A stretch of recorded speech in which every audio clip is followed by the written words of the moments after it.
he's innocent, and it's up to the state to bring evidence and a jury to decide if that's different. Essentially convicted in the media. You don't have to read but a few articles to see how negative they are about him. He has a right to have this information withheld, brought out in public, so that people can see it's not this neat little package. So people can start to wonder if Brian's innocent. Your Honor, Brian is innocent. They call it the August effect.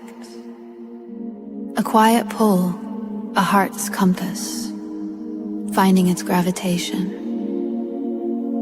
A promise whispered to the future.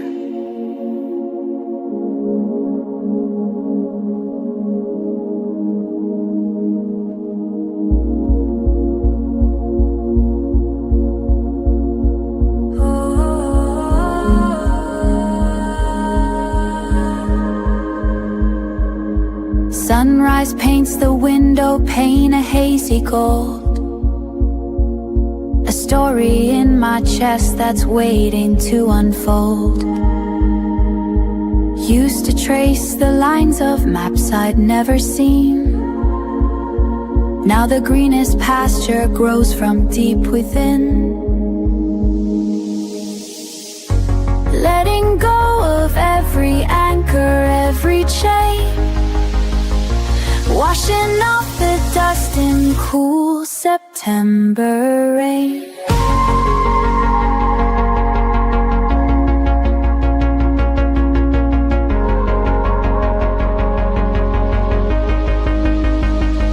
This is the freedom, wild and new, the future calling, breaking through a heart's true north, the sky of blue.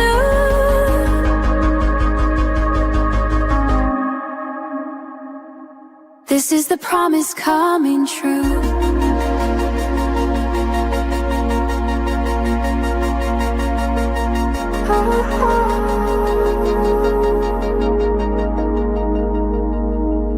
The road ahead is unwritten, vast and wide. No need to run, no reason left to hide. Every step a choice, every breath my own. On this open field of chances I have sown.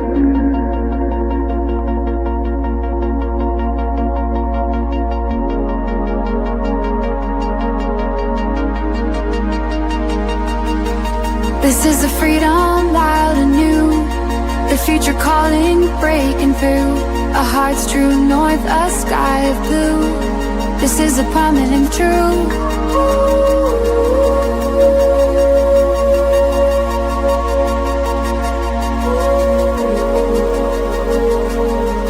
The August effect, I understand it now. It's the faith you find somehow. The promise coming true for you. The greenest pasture, free.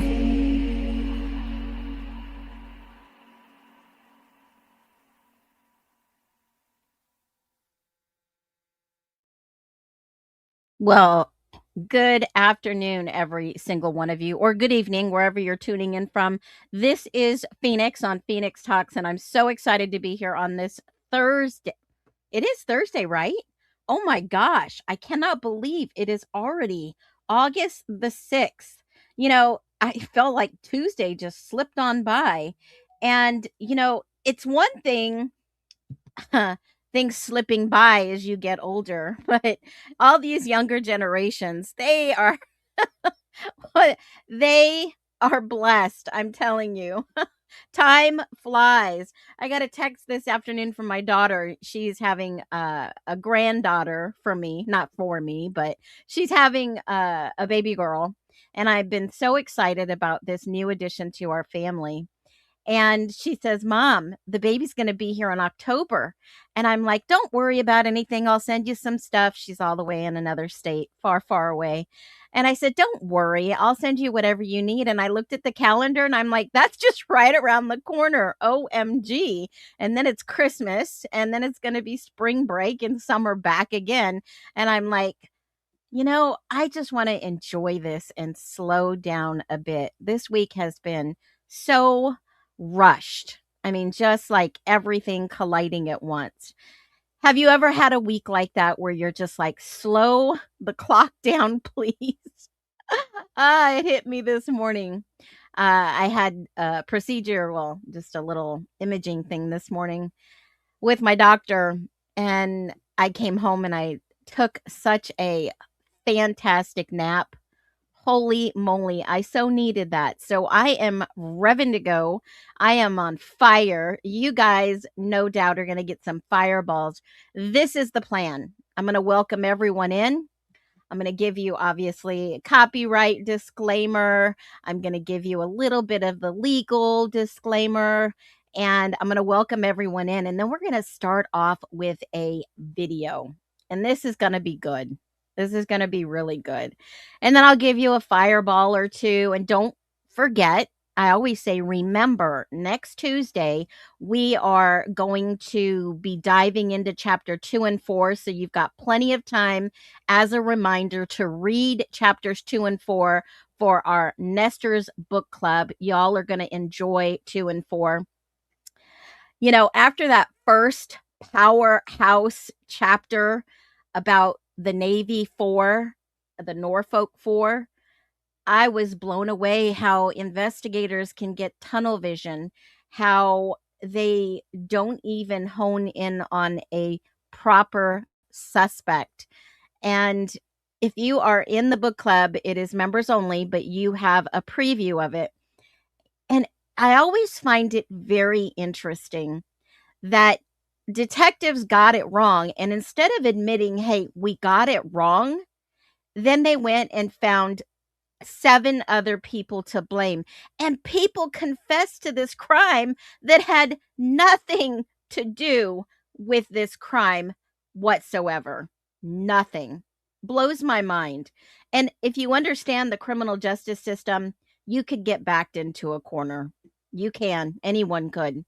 Legal disclaimer. Obviously, this content is for informational commentary and educational purposes. All opinions are those of the creator and are based on publicly available information, interpretation, and speculation. Nothing stated here is intended to accuse, defame, slander, or harm any person, entity, or organization. All individuals are presumed innocent unless by their own admission and until proven guilty in a court of law. That's due process, folks. This content is not legal, medical, or professional advice. Viewers, you should always do your own research and form your own conclusions. By watching, you acknowledge that everything discussed is alleged, speculative, and subject to this disclaimer. So, that was a mouthful. And obviously, copyright and fair use. Basically, in a nutshell, if it's public, it can be used. Don't scream about it. We're not trying to infringe on anybody's rights, and no copyright infringement is, that's not our goal, folks. Okay, we come here because we're the truther community, and we seem to be the only truther community that I recognize that my mods are so fantastic. So freaking fantastic. And let's just welcome you guys in. Artsy Gal, hello. Donna Rosa, Terry Don, Susie Littleby, I hope you're doing well. I haven't seen you. Caleb, one of our trusty mods, says, welcome to the net. Welcome in, Nesters. And let's all agree, Christ Jesus, that the truth be revealed through Phoenix Talks and that will help Brian's case. Amen and amen. Hey, Nesters, says no talkie before coffee. Hello, hello. Terry Don, time flies. Good afternoon. Ads are so long now. Are they? I don't know what YouTube has done, but they have. This is not the first time I've heard this. And I really hope that they fix this mess, because it's just been the last week that I've heard this. It's just been the last week. So hang in there. Private Gemini, hello. Been missing the lives in the nest. Hey, replay crew is the bomb. I'm telling you, they are amazing. Yes, we have the trendiest mods, Lulu Bell, in the whole wide world, in the internet. Donna Rosa, welcome in. Hello, hello. Hello. Hello, Lola. Hello, everyone. All right, welcome in. We got a full house today. Make sure you hit that thumbs up button, swipe down, hit it, come back in. You haven't missed anything.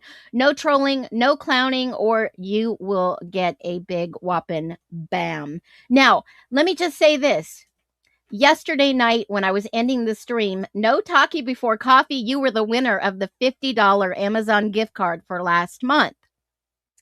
And I love giving away prizes. So make sure you reach out to me, phoenixinvestigates@proton.me, and you will have your electronic gift card to go and do a little shopping. Now, I'm going to do this again. I'm going to start this new contest, another $50 Amazon gift card on the stream live. And if you leave a fantastic comment, I'm going to hit the GOAT. You are the greatest of all time.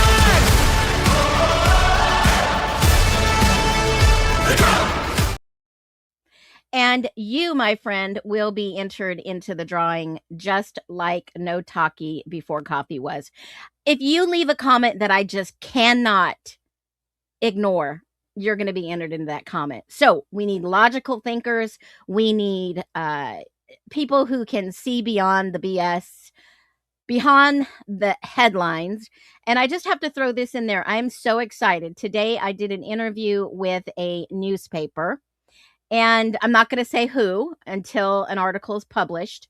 And I have another one lined up. So all I have to do is get published twice. And I've got some amazing things in store. I know I love that goat too. Isn't that just the cutest? And one thing I know for sure is going through all these new document drops. There are some things we just haven't talked about, which we're going to talk about today. There's a video I want to show you. And for some of you that weren't here yesterday, there is Donna, and she runs Crime Justice Pod, and she had Chris Whitcomb visiting her and talking about this. And let's listen into what he has to say. Let's talk about the aspect of the timing, and then let's get into the fact that the court has said that they will grant his request for an appointed counsel on this issue. Brian Kohberger, in making his plea, waived certain appeals. Judge Hippler himself said that he can't waive all appeals because we have provisions and protections under the U.S. Constitution that you just can't simply waive. One of those is the allegation that he received insufficient counsel, and that's what we're talking about now. That said, the court could have said, I think, I'm not an attorney, but I've worked these cases for many, many, many years. They could have said no. They could have offered counsel, which is where we are now. So we assume Ann Taylor is no longer representing him. He's going to get a new counsel, and then the next would be a hearing. And then if somewhere down the line it goes back, it could go as far as for him to plead and have accepted a not guilty change of plea. And then we go, ostensibly back to a trial.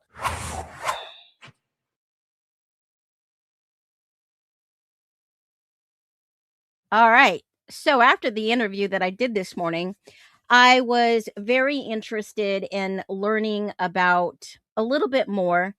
And most of the interview this morning that I did was about Brian Kohberger's innocence. And I did put a media blurb up on my post about 3 hours ago. And I'm not sure if anybody saw it. I know about 25 people have seen it. Some of the questions from this newspaper writer was absolutely amazing. Absolutely phenomenal. And one thing I did a few days ago was just curious how many people would be in support of Brian Kohberger if there was some way for him to have a real chosen private attorney. And a lot of you came and just brought it. You came and you brought it. You left your amazing views as always. Many of you, probably about 90% of you, dropped a 100 like I asked for, paid really close attention. We are not doing a fundraiser. We are not accepting any money for Brian Kohberger's private attorney. The courts in Idaho have given him an attorney, a signed attorney that is not a public defender, that is actually through kind of like a third-party lawyer referral system. And they have actually given him the attorney that he has presently. Okay. But if he ever wanted to get his own attorney, you must have private funds to do that. Most people don't have private funds to front $25,000 for a criminal case. They just don't. Okay.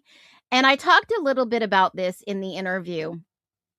And I said, look how many people in my small channel of supporters, 407 people like this post, and over 233 comments said that they would donate if we got there, if at one point he needed to obtain a private attorney. And one thing that I'll make clear in this interview, I talked about how Justice for All is serving the gap for people to go and just take a peek at what's going on, the process, the videos, everything that we have done here. And this was my official statement to the media, because I don't want anybody to twist my words. I was very precise. And I'll read it to you because this is important for you to understand how you support me and how you got my back from all those amazing comments. As the creator of Phoenix Talks, I have spent a significant amount of time independently reviewing the publicly available materials in the Bryan Kohberger case, including court filings, expert affidavits, DNA-related evidence, interviews, timelines, and released crime scene information. My advocacy is not based on a personal loyalty to Bryan Kohberger, nor is it intended to diminish the devastating loss suffered by Kaylee, Madison, Xana, Ethan, and their families.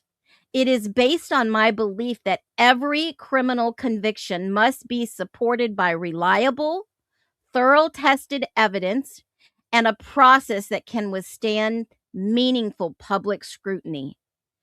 After reviewing the available record, I continued to have serious unresolved questions about the evidence, the investigative timeline, the interpretation of forensic findings, and whether alternative explanations were adequately examined. In my view, those concerns should not be dismissed simply by the public has been presented with a compelling prosecution narrative. I believe Bryan Kohberger may be innocent, and I do not believe the publicly available evidence has eliminated reasonable questions about whether the correct person was held responsible. And as an advocacy position and the opinion based on my review of the record, not a claim that I possess evidence unavailable to law enforcement or the courts, Phoenix Talks supports transparency, independent examination of evidence, preservation and testing of all relevant forensic material, and full accountability, whether the facts ultimately lead. Wherever they lead, we go. Advocating for due process is not disrespectful to the victims. A reliable and truthful outcome is essential to genuine justice for everyone involved. And of course, they asked for, obviously this reporter had done enough research about my TikTok, YouTube, the website, Innocence, talking about Justice for All, talking about the amount of time that researching and digging and asking questions. And I want everyone out there that has been involved in the nest with Phoenix, me, to understand it is not against the law to ask questions. And you should never be ashamed of asking questions in any situation. This is how we learn. This is how we gain knowledge. And this is how we understand available records. And this is simply because Moscow Police Department, Brett Payne, ISP Gilbertson, Detective Gilbertson, said right after the plea sentencing, there was no connection. There was no stalking. They couldn't even put him within the house per Bill Thompson. And these are the things that came after a plea deal. Why wasn't it before? And then we have the current documentary that dropped right after he put in a PCR. We have the documentary. And I know that many of you have not seen this. Drop a 1 if you saw the new documentary on Netflix. The Idaho murders. College, whatever. Because there's another one coming out, folks. There's another one being dropped by Law and Crime. And unfortunately, they're just going to keep coming with hit pieces.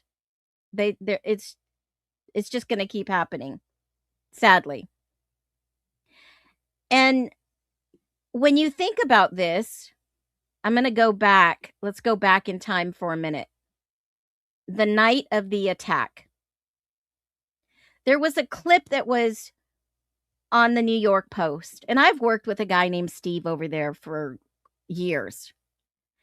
And something just didn't sit right with me when I heard this the first time. I've only seen 2 of 3. And that's the only thing I've watched from big media in this case. I watch for research. I watch all of them. I definitely watch all of them. Why are they tweaking the narrative? I do not know. I don't know, but I'm sure that they're going to run with he had an accomplice. I'm sure they're going to name him somewhere or someone else. I'm sure we're going to see some changing of the guard and changing of the narrative. No, I refuse to even watch A Human Lie 3 more times. I understand, but unfortunately, you have to watch the lies to be able to pick out the truth. And sometimes that's just what you have to do. And yeah, they're money makers. These documentaries are money makers, but I'm waiting for the day that somebody is going to have ethical journalism, an ethical documentary, and I have a feeling that day will come soon. But one thing that I cannot stand about this new documentary, folks, and I don't know how you feel about it, but I'm going to tell you how I feel about it.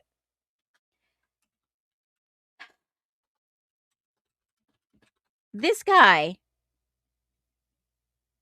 and in all due respect to where it's needed, the officers involved are pretty much disappeared ghost, right? In my humble opinion, they're ghost. You don't see about them. You don't hear about them. Most of them have moved on. And here's the deal, Tammy. I agree. How can he get a fair trial now? They're just doing more hit pieces. We agree. But Dollinger, the chief, at the time, I'm going to show you a clip. He was obviously speaking to Netflix, sat down for many interviews, and I don't know if this was before or after the plea sentencing and all these documents have come out. How can he sit there? How can anyone sit there and say, oh yeah, Brian Kohberger this, Brian Kohberger that, when in fact there's nothing on Brian Kohberger? Absolutely 100% nothing. No connection. Innocent, factually. And they can still disparage him. It blows my ever-loving mind to see this continue. And I would say this for a neighbor, a stranger, a friend. And I want to go back because a former FBI agent shared this video with the New York Post. And I'm sure there's probably going to be a little ad running because I don't subscribe to the New York Post anymore. And let's bring in former FBI Special Agent Jonathan Gilliam now. Jonathan, very good to have you here today. I know this is something that you have been following very closely, these Idaho murders, and you're also writing about them, saying that there is a lesson to be learned in identifying a killer through behavioral analysis. What should we be noting about the way this killer may be behaving and how that can help people identify this person? Well, I think there's several things. One, I can guarantee you that the behavior that we see exhibited in this murder was most likely an escalation, and somebody who was either killed before or who has had a pattern of very odd, violent behavior. And that's why I thought at first probably wasn't a college student, but if they are, they might be a newer college student, because the likelihood that this person has had interactions with police before, or that they have had interactions if they were in school, for instance, where they would have had trouble, because this is a type of person that knows enough about society not to get into too much trouble, but somebody that has such a desire to kill that they actually lack empathy, the ability to sympathize for others, and many people would describe them as not having a conscience. A newer college student. Holy moly. I never thought that before until he just said it. I never thought that before until he just said it. Think about that. A newer college student. This is an FBI former agent. He profiles potential Idaho murder suspect. They have the behavior we can easily identify. And that should shock you, because that does not sound like our buddy old pal Koberger. Let's listen once again. Bring in former FBI Special Agent Jonathan Gilliam now. Jonathan, very good to have you here today. I know this is something that you have been following very closely, these Idaho murders, and you're also writing about them, saying that there is a lesson to be learned in identifying a killer through behavioral analysis. Who would this killer be? Is it somebody that's leaving the college never to return? Is it somebody absolutely brand new in college that did this to these girls and Ethan? We're going to get into it. Does it sound like somebody that we have been introduced to in this crime? Any of the interviews, any of the ISP documents, MPD documents, anyone at all? Don't drop a name. We can speculate all day long, but I just want you to think about that. And yeah, he is writing about this case, Philly girl. Absolutely. I'm a behavior analyst, and I can say that every analyst is different. Some are amazing, some follow the ABA principles, and others make up their own rules. Right, I agree. And Brian followed no pattern of present in behavior. I agree. Per all the reports, his phone, his activity, nothing changed. Nothing changed. And it sounds like he's identifying a woman, just Jackie. Let me go back and listen to this. What should we be noting about the way this killer may be behaving and how that can help people identify this person? Well, I think there's several things. One, I can guarantee you that the behavior that we see exhibited in this murder was most likely an escalation, and an escalation, maybe like a fight inside. Hey, I'm just being observant here, and I'm going to bring up these pictures.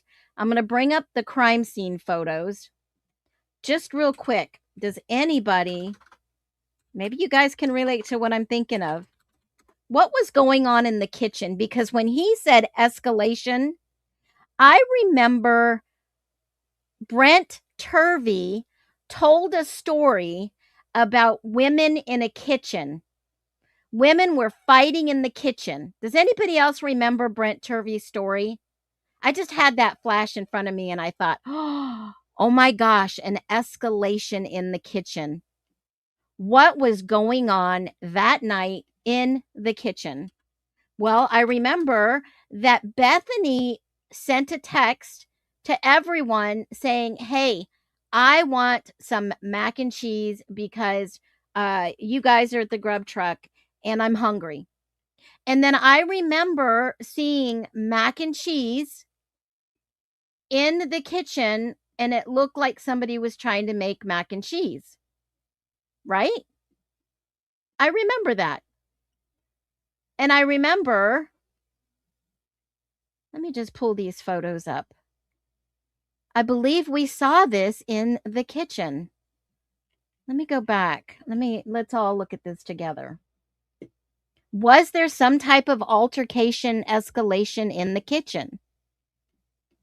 If so, this would clearly narrow down a few people within. Yep, there it is. There it freaking is. I'm going to zoom in. Mac and cheese box, a pot, a lid. But where's the pot? Is the pot on the stove? Let me zoom out. Is the pot on the stove? There's the mac and cheese. It looks like no one ever got a chance to finish making mac and cheese. The little packets there. I don't know if the cheese is still in there. Let me look at the stove if they've got a picture of it. No, I don't see a pot. Is it inside? Is it inside the sink? Maybe? I don't remember seeing any mac and cheese. Somebody was hungry and they didn't get any mac and cheese from the grub truck. I don't see anything. I don't even see any mac and cheese made. I don't know. We can speculate that somebody was pissed off because they didn't get mac and cheese and then they ended up eating chips. I don't know. We can speculate. We can do that all day long, but I don't see any mac and cheese on the counter. You just see an open box.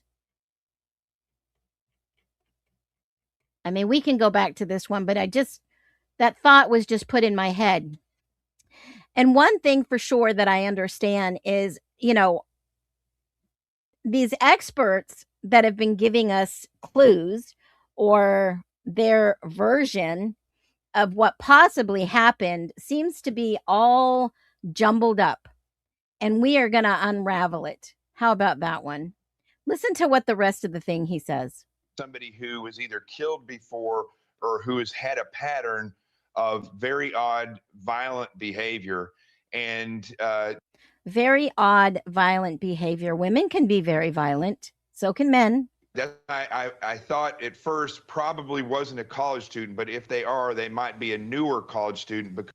Because the likelihood that this person has had He's the only guy that I have seen call out a college student. College student. Most likely have killed before. He didn't say killed people. Could have killed animals for all we know, right? Could have killed animals. So one thing that I thought about was this new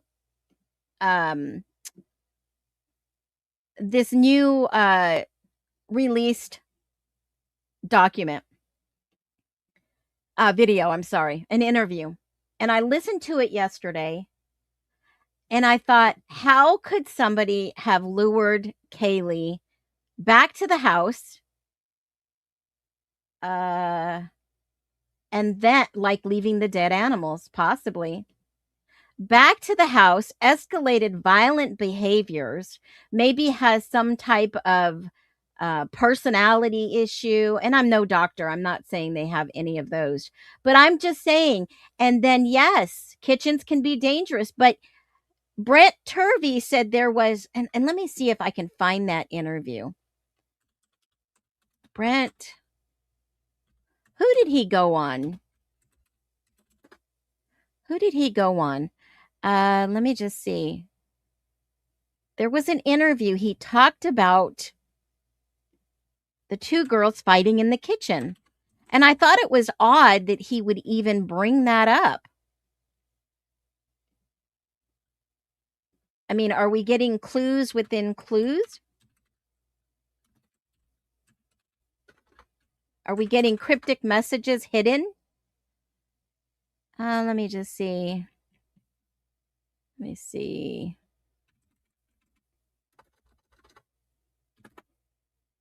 Let's see if I can find him. Here it is. Was he on the Custody Queens, wasn't he? And it's odd to see Chris Whitcomb now back on the circuit talking about Brian's innocent. Let me see if this is it. Interview for an exclusive interview. I can't believe it was already 3 months ago. Was that the interview on Custody Queens? Let me just check this out. Brett Turvey speaks. All right. Here we go. And let me just pull up the tiny little clip. You guys, I'll drop you the link. Go give them some love and watch this. And he did talk about the two women in the kitchen. This offender went up. Xana in the kitchen. Fighting. Two women. What was the key word he used? Oh, here it is. Okay, here it is. Let me share this instead. And this is over at the Custody Queens. Give them some love. Here is the link where you can watch this full video. And I am just going to go ahead and play this. It was two women who were married and they got into a domestic dispute. Two women that were married that got into a domestic dispute. And they got in a fight in the kitchen. You know, the most dangerous rooms in your house are going to be your kitchen or your bedroom because that's where you have interactions with your partner. And they got into this big fight. And it started out with one getting a knife and stabbing. Then the knife broke because of a shitty piece of shit, cheap knife. And then they used a screwdriver and that broke. And then they had a jar of pickles that shattered on the floor. And they took a shard from that and they were stabbing it with it. But it was all in the same location and all found at the scene and all tied to the one person. All right? Wow. In this case, whoever did this removed all the murder weapons from the home. They removed all the bloody clothing that they wore at the scene from the home. And they left in a vehicle that is yet to be identified. Oh my God. Oh. What a bombshell. What a bombshell, folks. Did you hear what he said? This is wild that he would bring up a case like this. Wow. Wow, this is crazy. All right. That is wild. Okay, so now with that in mind, he's insinuating women can be just as violent. Absolutely. Fantastic comment. I'm going to put you in that drawing, Terry Dawn. Fantastic. You know, and I know, Caleb, stabbings are not funny. They're not funny, but yet he is smiling like he is telling a real life story. Like somehow I just get the feeling he's trying to tell us something. Now, let's just say, yeah, Inked Mama, you never really retire. Once you serve in the military, you never really retire. Once you are FBI, CIA, whatever, 3-letter agencies, once you're a judge, you never retire. Now, I'm just going to put this out here. We're going to watch this interview. Now, if you're wondering who this is, I've got some screenshots. I've got some backgrounds to the story. And I want you to keep an open mind when we listen to this interview. I have sped it up. It's only going to be about maybe 15 minutes. And I am going to stop it at a certain point. Has anybody listened to this new interview that was released? Drop a 1. If you have listened to this interview, this is the exact same young lady that was Maddie's friend that I got this video from weeks ago. Do y'all remember this video that TikTok removed because the guy's walking through? This is where I grabbed this video from because I knew it was probably going to be deleted one day, like most of these videos. Okay. And let me just see when I made this video. It was 7/22. I made this video. 7:22. Here is the actual video. This is the one where the guys walk through. Men. Okay? Now, and if you're behind, just go back. We are day to day. We talk about these videos consecutively. Every single day is something new. So we just keep moving forward. We'll talk about the next day, what happened the previous day. And yeah, they scrub videos all the time. This is the same girl that we are going to listen to her interview. This is where I got this video from. So there is some background with this girl knowing 1122, hanging out at 1122. And obviously you can find her on the Facebook. You can find her on LinkedIn. You can find her all different places. She is very well accomplished. And she actually, per her own public information, majored in criminology. Can't make this up, folks. Okay? Majored in criminology. And she has all her info out there on socials. She even has a picture with the delts. The delts. Why is that significant? Well, there's a couple of these guys in here that were interviewed, not only by ISP, but also FBI. Okay? So let's listen to what she has to say. Thanks for coming down. Yeah, of course. Appreciate you coming in.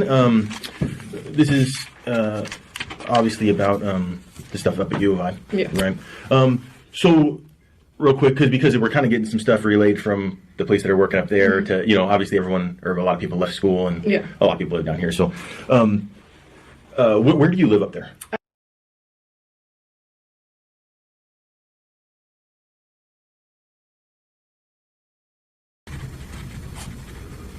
And I'm not very familiar, distance-wise, how far do you think it is? Now, she is from Boise, and of course, they have redacted, but this seems to be a pretty good interview. Just a couple houses away, or is it? Probably 10 feet. There's a stairway that leads to so it's our right apartments. There. Yeah, it's the white buildings. Mm-hmm. Okay. And they call that the whites, right? Yeah. Okay. We, I didn't go to school up there, I didn't, whatever, but hearing people talk about different stuff, then. Okay, Caleb. Did you all just hear what he said? Let me go back. Time is it? Thanks for coming down. Yeah, of course. Appreciate you coming in. This is obviously about the stuff up at U of I. Yeah. Right. So real quick, because we're kind of getting some stuff relayed from the place that are working up there to, obviously everyone or a lot of people left school. No, this is not Martha. This is actually, what is her name? Got on the tip of my tongue. Hold on a minute. I've got Aiden McEntee. Aiden McEntee. Let me let this load. It's going to take a minute. Let's just let it load. I hate that. If I go back after I have it up there, sometimes it acts up. So now this is a friend of Maddie Mogan and Kaylee. And I want you to pay attention to what name she calls Kaylee, because this is probably the third time that I have heard someone call her by this name. Time is it? Thanks for coming down. Yeah, of course. Appreciate you coming in. This is obviously about the stuff up at U of I. Yeah. Right. So real quick, because we're kind of getting some stuff relayed from the place that are working up there to, obviously everyone or a lot of people left school and a lot of people live down here. So where do you live up there? At the Whites.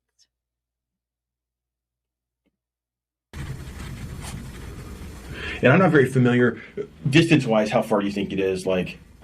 Just a couple houses away, or is it? Probably 10 feet. There's a stairway that leads to so it's our right apartments. there. Yeah, it's a white. Backside? Yeah, the backside. It's Okay. a white complex. Okay. So if this is their house, you're just up here on the hill? So no, if you walk straight, there's little stairs that go down right here. Oh, so and it's the white right buildings. here? Mm-hmm. Okay. Okay, and they call that the whites, right? Yeah. Okay. We, you know, from not, I didn't go to school up there, I didn't, whatever, but hearing people talk about different stuff, and Yeah. I'm like, oh, okay. Somebody told me about that earlier today, and I don't know the actual name of it. It's just everybody calls it. Yeah. And then, are you in any sorority up there? No. Okay. The reason I ask is because I know there's most of the people we've talked to belong to like maybe one of two or three. Now, of course, they've redacted this quite a bit, but this is, in fact, Aiden McGinty. And let me just show you her socials real quick so you have an idea. She has pictures up there with Maddie. She was closer friends with Maddie.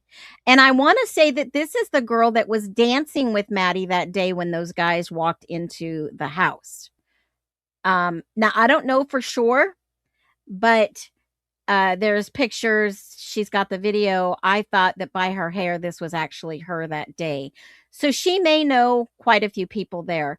There's not a lot of other pictures, but yeah, there's a picture of her at the Whites.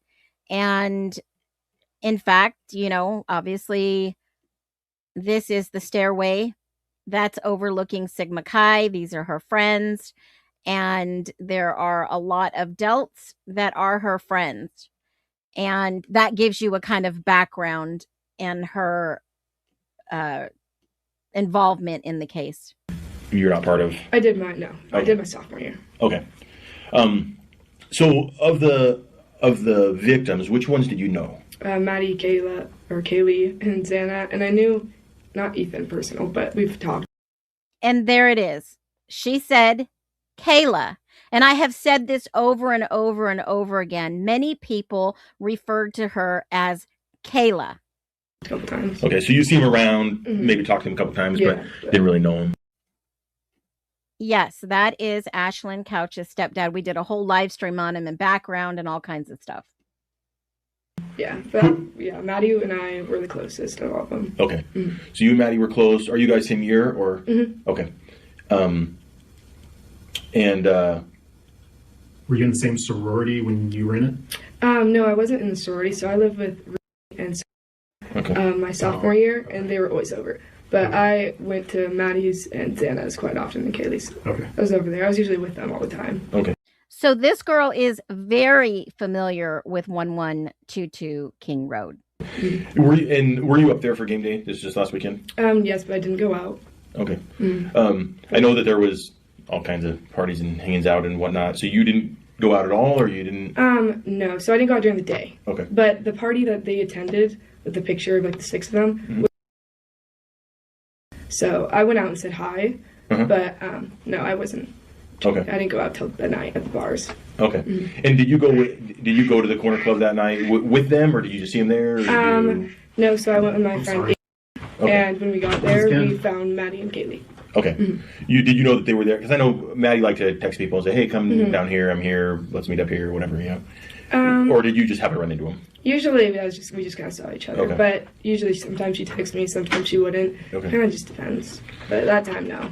So you guys are all at the corner club. Were you kind of hanging together at the club? Oh, the whole time, yeah. Okay. And then, do you remember what time they left?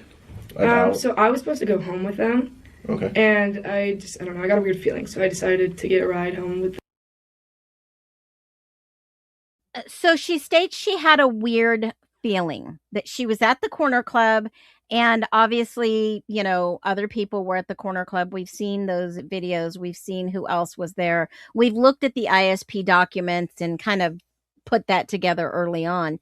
But one thing for sure is that if you have a bad feeling, I mean, has anybody just had a bad feeling and said, well, I'm not going to go do X, Y, and Z because I got a bad feeling? I mean, I thought that comment was a little just out there. Like, what? Like, huh? And I thought it was a little interesting as she goes in a little further to explain this. I want to say about 1:15, somewhere between that, I think. Is when you left? Yeah, Okay. I'm not for sure. And they were still at the... But yeah, they stayed. At the corner club? Because I decided last minute to get a ride with someone else. Who gave you a ride home? Do you know the name? No, I'm not really close to the freshmen, but my friends called it, like the older adults called Got it. it. Got it. Okay. Now, And then she just mentioned the Delts. She's connected to the Delts, which would be Connor Chestnut, Jake perhaps, Jack Showalter, Mason Barstow. I'm sorry, Mason Barstow. Yeah. And then when they got home, could you? I mean, you live close. Could you tell when people started showing back up at the house? You know, because noise and whatnot, or So we went to our friend's apartment. Probably at the Whites. And we were playing music, but we didn't hear anything. Okay. So you don't know what time they got back home or any of that stuff? Okay. No, but I do know they went and got food after a grub truck. Okay. Do you know because of the video that's going around, or did you know that anyway? I mean, a little bit of both. Okay. Yeah. Does your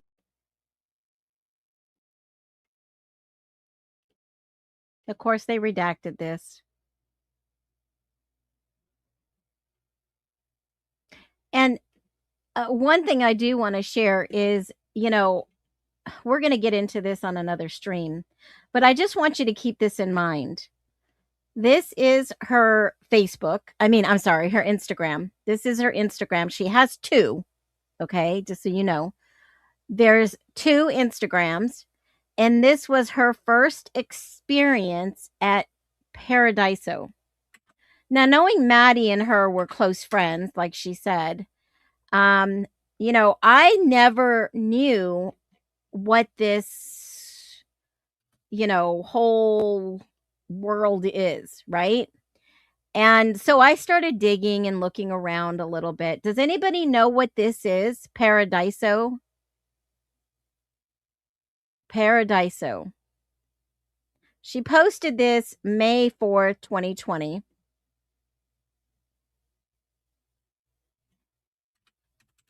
And you know, there's always some type of event around. Obviously, this was probably in Amsterdam. Is that what it is?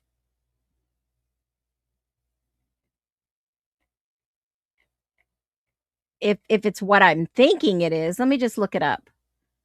And they have events all over the world. It's kind of like a festival, you know. Let me see. Let me see if this is. She didn't tag where it was, but let me just take a peek. Let me go a little bit further. Washington. Okay, so this was Paradiso, Washington, 2020. Let me just take a look at this. 2020. It's a music festival, an electronic dance music festival. Oh, at the Gorge. Okay, I know where that is. And this event,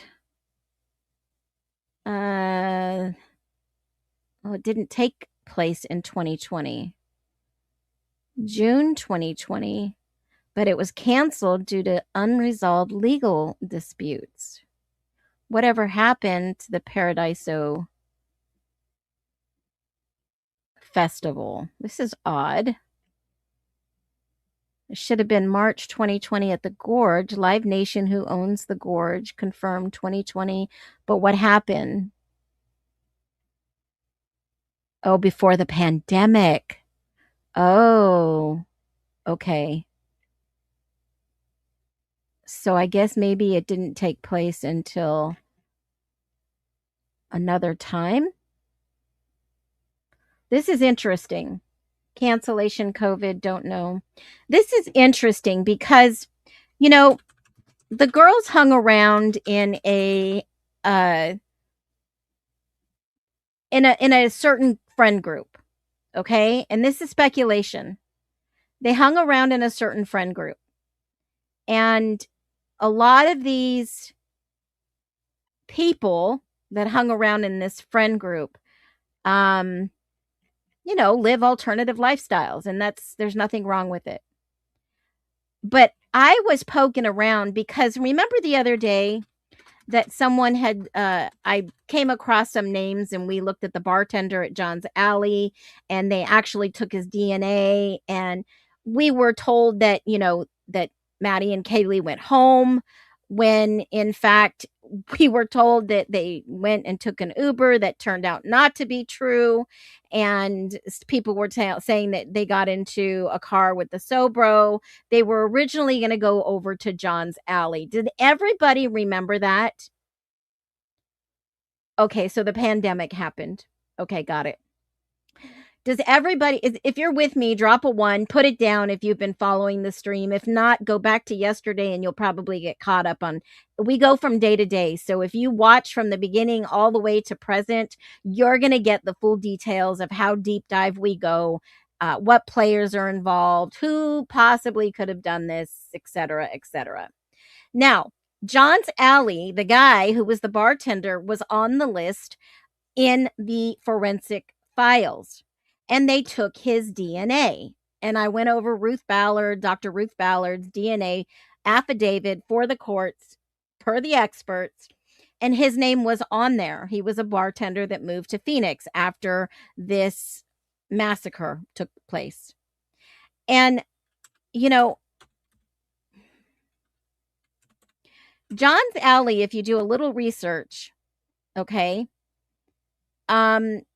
they have some history at John's Alley, and this is very well known in the community. Now, you or I might not know this, and I didn't realize this until I started doing a lot of deep research.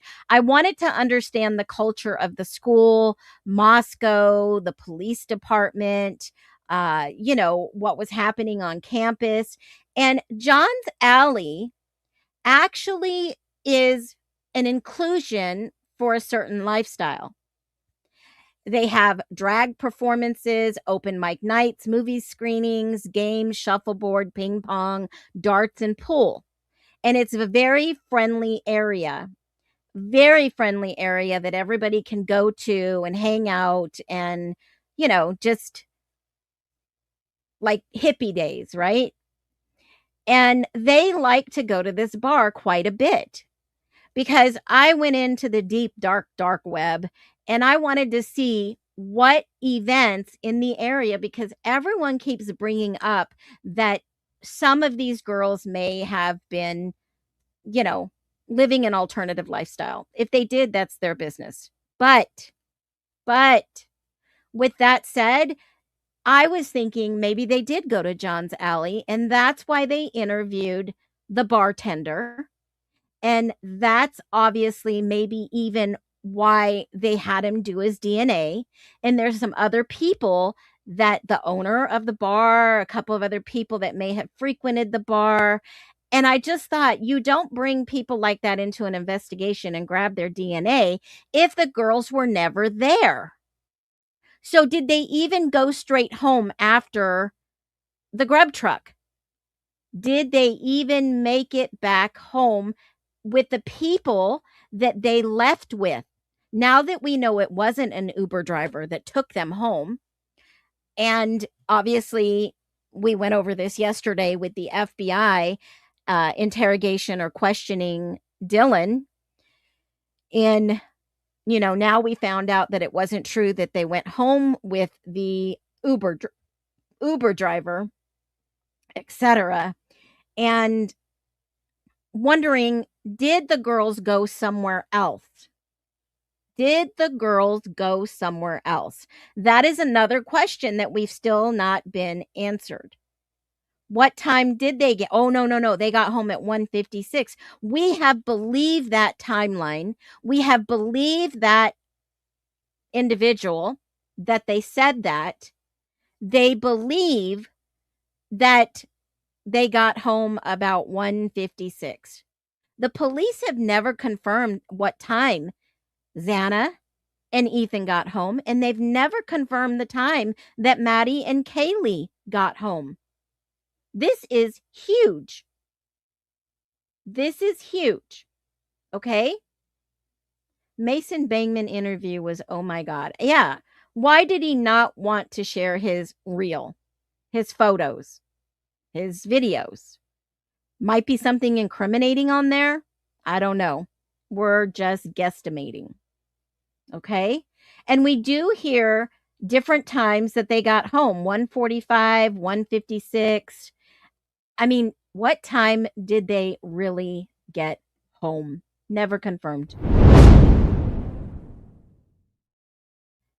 Yeah, drop their narrative and let's go by what we were told. Let's go by what all these other people are saying. Are all these other people telling the truth? I don't know, but did Mason Barstow even get interviewed by the FBI? Is there something out there? Well, let's finish listening to Aiden's interview. The apartment we were at the time they think the crime happened, around 3, you could see right out their window to Maddie's house. Okay. They also had their blinds shut, though. Okay. Yeah. Did you notice any different cars or anything parked by their house that night or anything like that, or early in the morning or any of that? Mm-mm. Okay. So you were at the so you weren't at your apartment. You were down a few over. Mm-hmm. What time did you go back home? Or did you stay there? I went home around, I think it was around 3:30. Okay. 3:45. Okay, so you went home. Were people still showing up back from bars and parties and stuff at that point in time, or were you kind of? Some of the Sigma guys came over from the house because we were in like a Sigma Chi apartment. Okay. But other than that, no, there was no one coming in from the bars or anything. Okay. So she said there was no one coming in from the bars. No one. So, I mean, John's Alley closes. What did it say? Hold on a minute. What time did they close? Let me just take a peek at this.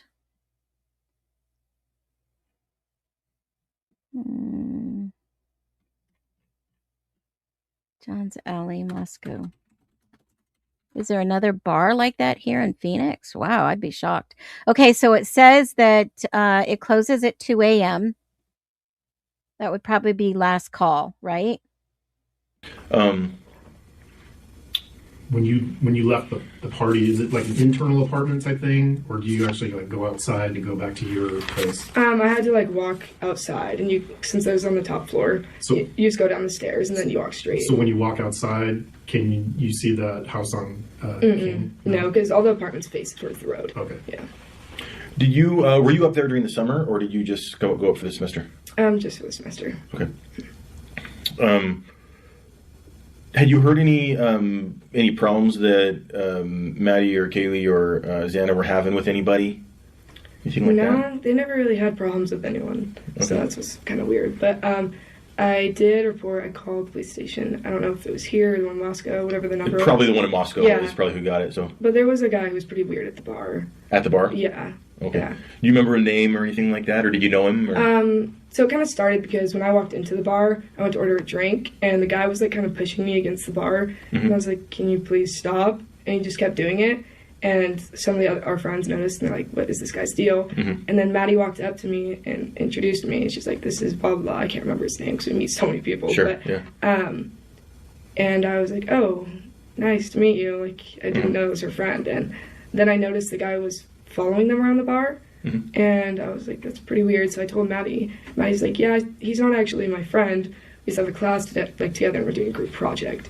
And I was like, oh, well, it's pretty weird he's following us around. And she's like, yeah, he's really weird. And then he kept grabbing girls like by their butts and like grabbed my stomach. And I tapped on him like, if you keep touching girls, like we're gonna have an issue. Like I'm gonna have to tell someone. And he just blinked, like stared at me weird, and then proceeded to spit on me and my friend. Oh, and oh then my ended God. up getting kicked out. I must have missed that the first time I listened to this. So he spit on her. Was that Connor Chestnut, or was it perhaps Jack Showalter? I wonder who spits on a girl. I mean, come on, right? Who spits on a girl? Something is not right here. I'm just like baffled. The club. Okay. Like through talking and spitting, or like like we turned around and I just like heard spitting noises and he was just standing there like spitting. Was he seemed pretty smashed? He seemed like he was really weird, you know, when like someone's really drunk and like no one's there type. But it was a little different than that. Okay. Like he didn't really say much at all. He was just kind of trailing us around wherever we went. So it seemed different than just some dude who's hammered. Yeah, he seemed off. He seemed weird and hammered. Yeah. Okay. And then he got thrown out. Yeah, I didn't see him get thrown out because we went outside to the outdoor area. I did. Okay. But I was. So that had to have been Connor Chestnut or Cole Beringberg. Sorry. Yeah, Cole Beringberg. I mean, there's so many names that start with the C. Okay, so Cole. I was told that he got kicked out. I didn't see him again. Okay. Anybody else weird or creepy around, following anybody, anything like that? Not that I noticed, but I did remember him because you don't really have those issues that much. Sure. I can tell you that he has been talked to and he's very cooperative. And so if that helps you or anything, put it out. Because I know that there's a lot of group chats and rumors and all this other stuff going around. And, you know, and speaking to that, is there any rumors going around that you think are of note or worth looking into? I know that some of it is just people just guessing and making stuff up, but you know, sometimes there's some stuff in there that has a little truth in it or whatever. So I mean, I don't know. A lot of it's just hearsay. Okay. Like I can't even say if it's accurate or not because there's so many different stories of what did and what didn't happen. Right. I know I was close with all the girls, but you know, unless my friends, because I'm really close with Reese and all them. Okay. So unless they told me, I just don't really take it as anything. But I did know there was like speculation over. I did hear about that. That's all I really know. Okay. And we've also talked to him. He's also very cooperative. Yeah. Did you hear any? We heard this rumor, and we're just asking people about it to see if there's any validity to it, about maybe somebody having some kind of stalker or something like that going on. Did you hear anything like that? I've heard briefly. No one really knows, though. I've only heard it twice, but each time it's been a different girl stalker. Someone would say it was one of the survivors, or someone would say it was. So there's nothing really definitive or. Yeah. A different girl stalker? Yeah. Really any similar with the stories, just kind of. I did hear someone say that some guy used to follow Kaylee on her walks with the dog. Okay. But, yeah, he was hanging out behind the big garbage can. Yeah. Trash bin thing. Okay. How about drug use in their apartment? Do you know about any? They never did drugs when I was that I know of, but they were never. That wasn't their thing at all. Okay. Did you spend a lot of time in their apartment, or? Yeah, I was over there a lot. Were you? Okay. Yeah, because I was supposed to go home and hang out with them there. Was there always a lot of people just coming and going, and so did pretty much everybody know like the combination down at the front door on the bottom level, or where did everybody come in? So it kind of depends. Like, if Maddie would call, if I needed like borrow a shirt, I'd call Maddie and she'd be like, okay, here's the code, just type it in.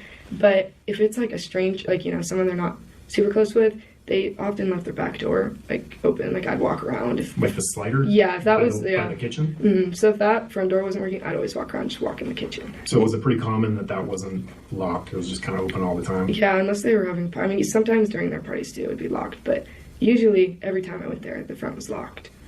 And since you spent a bunch of time there, I'm asking this: were there always people just coming and going, or was it usually just the same people that you know, some sorority member friends and stuff like that? Or I'd say it was never people we didn't know.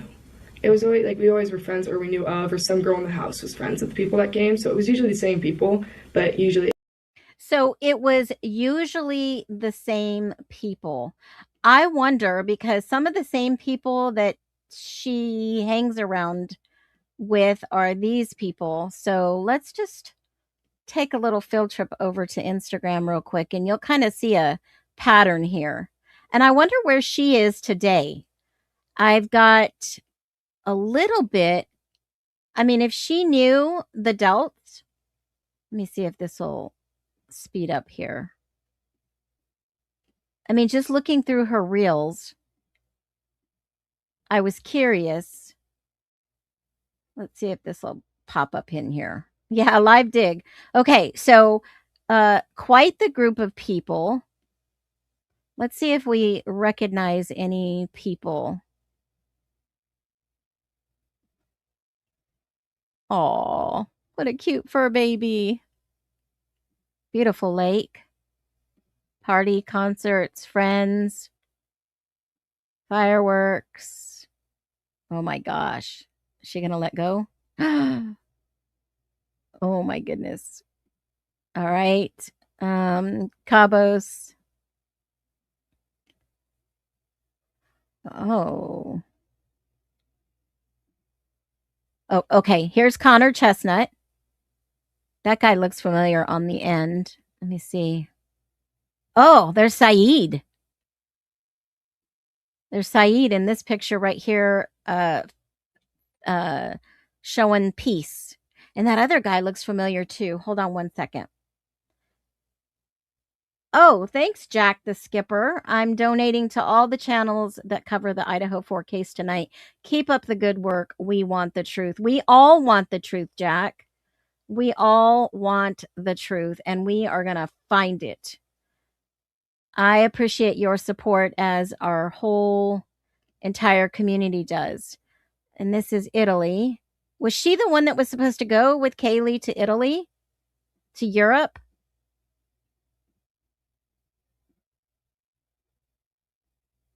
Birthday in Paradise, Lake Como. Gorgeous. All right, so I'm just going to go back a few because there is something that I saw that was curious because I did find, maybe it was here. I did find a picture. Let's see if it'll go through these. I think there's only one here. I was curious to see if she has any golfing in her background. She has a couple of, I mean, she doesn't just have one. I think she has like 3 profiles. And one of them, hold on, let me go back.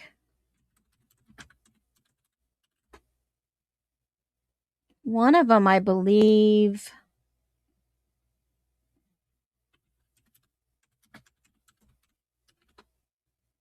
AYDEN. Whoops, that's my bad. One of them only had 4. But I was wondering if maybe it's here. Yeah, it's here.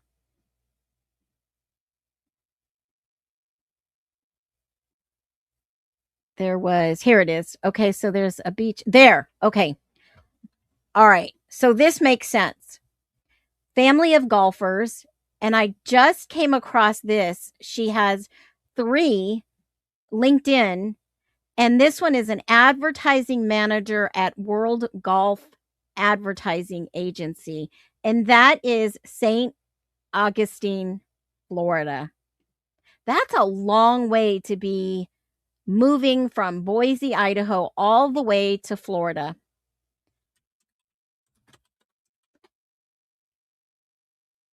Sarasota, Florida. That's just a long way to move all the way to Florida. That was just something that caught my eye.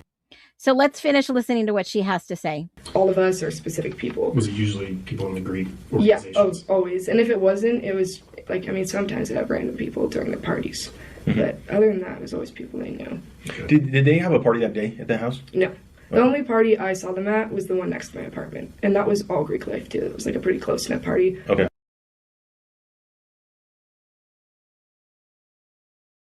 How about the day before, like Friday? Now, why are they asking about Friday?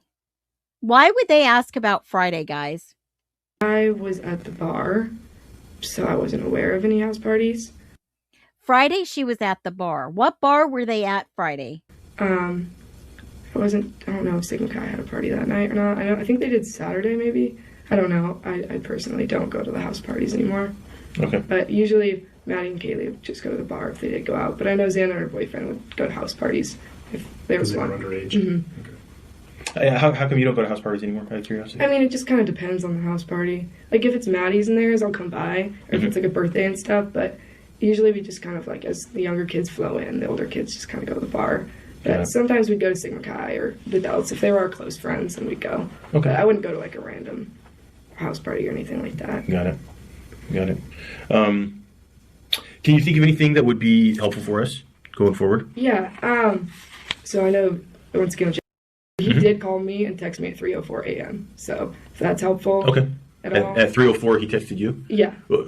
Why would he text her at 3:04?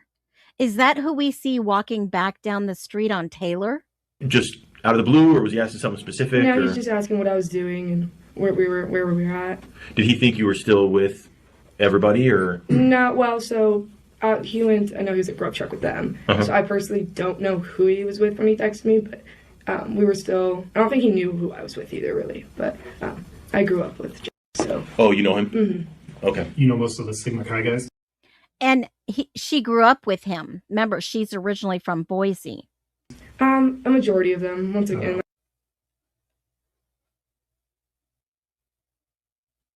Redacted. Oh yeah, I think he's dating. Okay. I think he was over at the apartment with me actually for a little. He was one of the kids that came over during the Sigma Chi's during that time frame. But I don't know where they were at before or where they. I know they went home after. Okay. But he was with your. You say your. Not the time. He was with a bunch of his Sigma Chi okay. friends, but he was over there with us. So they were all friends with Ethan then, right? Yeah. Okay. So Jack texted you at 3, a little after 3. Were you still up at the time? Yeah, we were in our friend's apartment still. Okay. But was he just looking for something to do? I didn't answer his call, but I responded to his text. He said, "What are you doing?" And I said, "We're playing pong." And then his response was, "Where at?" And I didn't respond. Okay. That was at 3:04. Okay.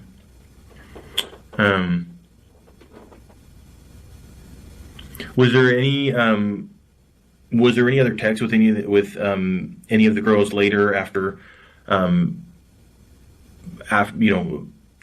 you left them, right before you found out the next day? Did you have any communication with Maddie or Kaylee or anybody? No, I saw some of their social media posts like on Snapchat, but that was about it. What kind of stuff did they put on Snapchat? I saw Kaylee on her story. It was just a picture of her and Maddie at Grove Truck. Okay. And nothing else on their social media or whatever? No, other than that giant photo that's going around of all of them. But, Okay. Do you have any speculation on what you think might have happened? I don't know. I feel like, in my opinion, well, not really my opinion, but I mean, it's just weird. It's kind of shocking because I never thought they'd have any enemies or any people out to get them. I was a little confused about the survivors because I'd heard that they were awake, but I have no clue of who it could be. I mean, I feel like it's someone we're going to know just because we've heard it's personal. We've heard that they didn't have a problem with entry. And just regarding like that stuff that you've heard, of the 4 of them, who would you say would may have had like the biggest potential for having some issues with some people? I wouldn't say any of them, honestly. I mean, they were never rude to anybody. They never had problems, and they didn't. We didn't really talk to anyone as much. That was like outside. Well, she just said someone spit on her at the bar. Outside of our friends that we all knew, but I don't know. Okay.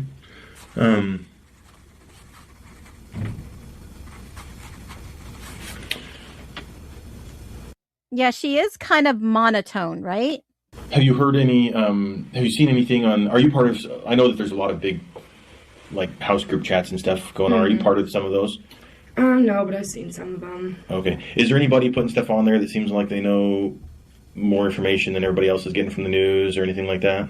I think everyone's just falling into hearsay. Okay. Like I think a lot of kids are falling for accounts that are being made that are like fake accounts of people, and I don't know. They're believing stuff that's not true. Have you seen some of the fake accounts? I saw a post of one that someone sent of one of the girls, the survivors. But it was like a fake post and fake everything basically, and put out Why would somebody put out a fake post? a statement that she didn't even write or. Okay. Yeah. Did you know?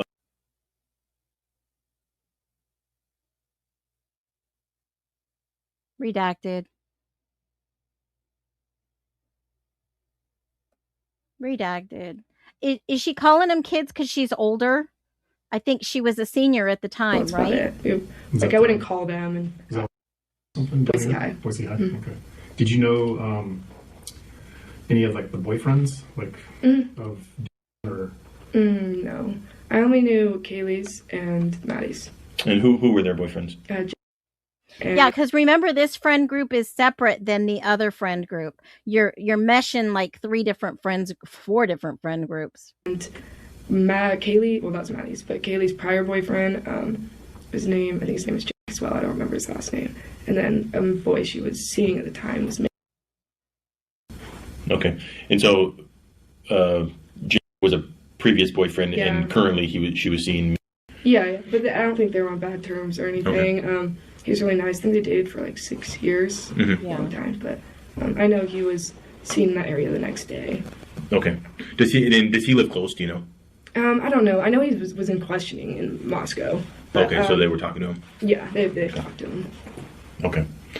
You know, when I hear this, I just can't stop to think who disliked or hated, that's a strong word, Kaylee so much to do this to her face. Who would dislike her so much? Hardly anybody knew her. Why would somebody do this to her face? Is there anybody you think we should talk to that could help us out and, you know, may have seen something or heard something, or even just timeline? You know, I mean, you saw him last at 1:15 ish, you know, and you know people who were hanging out with him afterwards, you know, later than that, or. I mean, my roommate was with me, but she left earlier than me from the club, but she was hanging out with us too. Okay. I don't know if that'd be helpful. What's your roommate's? Trying to think. It's just kind of hard at the club. People come and go so much, but basically a majority of my friends left back home. Okay. Yeah, I don't really know. And you didn't see anything about or hear anything about who they might have been hanging out with after they went home from Grub Truck or anything like that? No, I mean, I heard that they were with Jim. I don't know if that's true. I haven't really talked to him. Okay. But I think they were just with each other from what I've heard. Okay. Okay. So other than like the people in the whites, are there any other weird dudes or that live in the like just the surrounding area right around that house? Yeah, well, so of course it's redacted, but I want to just shout out to Philly Girl, someone that could never have her. And also, in addition to that, maybe control her. That's what it feels like to me. So like 1 year we're required to look up, the map of like sexual predators and stuff. And Senor, we're not playing their game anymore. We're definitely not playing their game. If EWU wants to get 100 hours from Moscow Police Department, they have the money and they have the backing. Let them get that footage. I can't believe that some of these creators are falling for these FOIA gouging. It should be FOIA gouging. $90 for a few clips. That is unheard of. Now, I have in the past paid over $4,600 out of my own pocket to get a court transcript because it was a certified court transcript that went over 7 days so that I could get the accurate details from a live hearing. Who in the hell is going to pay $100,000, $10,000? Why are we falling for that? That's a money maker. This should be publicly available information. And like I said, if somebody else has the money to go through and get all these documents and put their money where their mouth is and share that with the public, let them. Let them.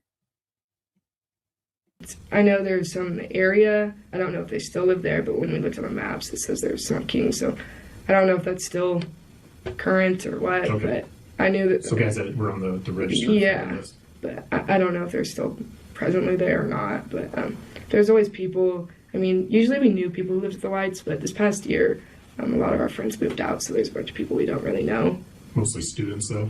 Yeah, I'd say so, yeah. Okay. We appreciate you coming down. Yeah, of course. You have my... All right, so that was the interview with Aiden McEntee. out of Boise, friends with adults.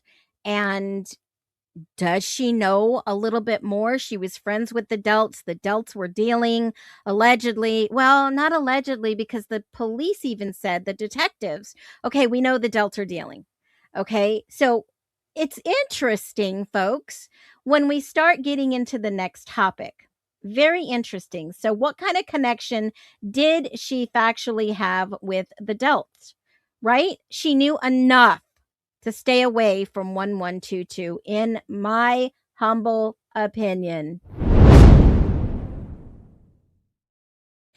And it seems to me a few individuals found out that Kaylee's real name was Kayla. The name her sister Sam called her and text in messages directly to me. So it seems like someone found out Kaylee's name was, in fact, Kayla.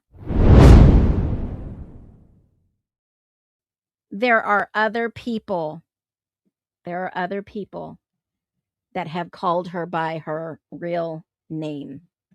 Now, I just want to comment on this. Everyone is making money on IDAHO4. Now, there are some creators making big, huge money off IDAHO4 content. I myself, at a smaller channel, maybe it'll help with a few groceries and a tank of gas. I'm not looking to make money here. I don't depend on this to be my job. But in the beginning of this, I said I am going to take a look at everything possible to do a deep dive to understand why the questions that I had, the questions that you have, the questions that everybody here has are answered one way or another, because something logically doesn't add up. Now, like I said, if Kohberger is factually innocent and innocent per Ann Taylor, and all the documents fall into line just like dominoes, then I think we're going to get a little bit of the truth. And if there is a trial, if there ever is one, or will he be exonerated, I will be in Boise for the trial. We're not looking to make money here. If anything, I've given away more money than I've made, and you can ask my mods. They're also paid for their time. Now, with that being said, especially about advocating for the innocents, all right, those who are backed into plea deals, swayed by the prosecution, here is a very interesting video that I want to share with you, because I'm going to spend about 10 minutes on this topic. And then I'm going to show you another video real quick. I don't leave without a lot of fireballs here. This is a defense attorney, and he's talking about why prosecutors don't actually care about innocence. And he is a Washington attorney. Let's listen. Hail to legal warriors. In this video, I'm going to cover why don't prosecutors actually care about innocence. It's a thing I hear all the time, and every criminal defense attorney does. But I'm innocent. Why are they going to prosecute an innocent person? And remember, I was a prosecutor for 7 years, so I know a little something about this. So if you're interested in this area of the law, stay tuned. This is the video for you.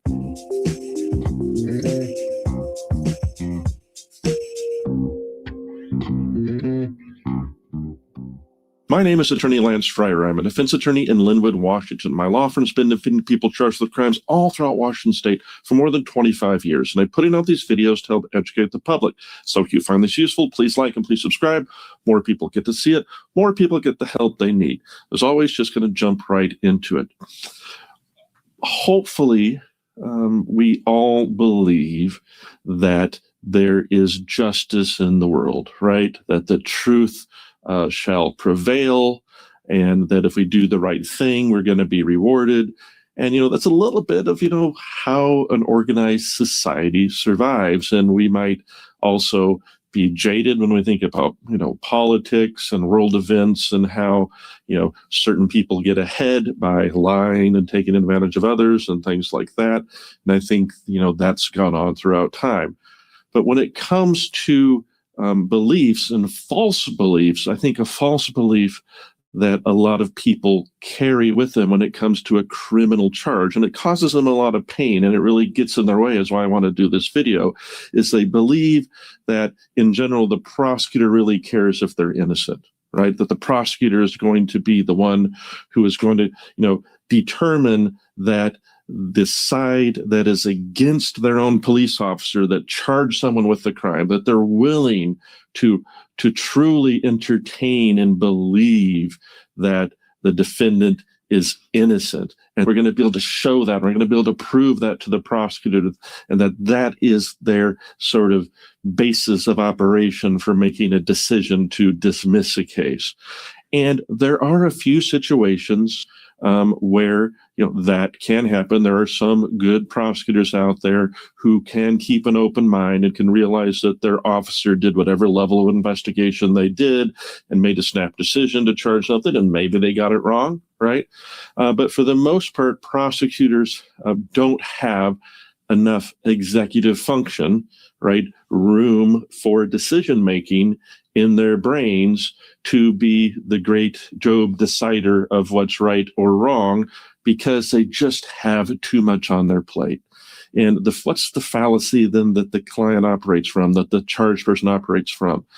I think the big fallacy in their brain is that the prosecutor is sitting in their office and they have one case, and it's that person's case, and they have the motivation and the dedication and the time to get 3 miles deep into that case, to interview the alleged victim, to read everything that the defense attorney has sent, and then sit there and with their pipe and their piping hot cup of tea as well, and weigh things and make a decision, and based upon reason and the 2 hours they could spend on that case, and say, I think I'll let this one go.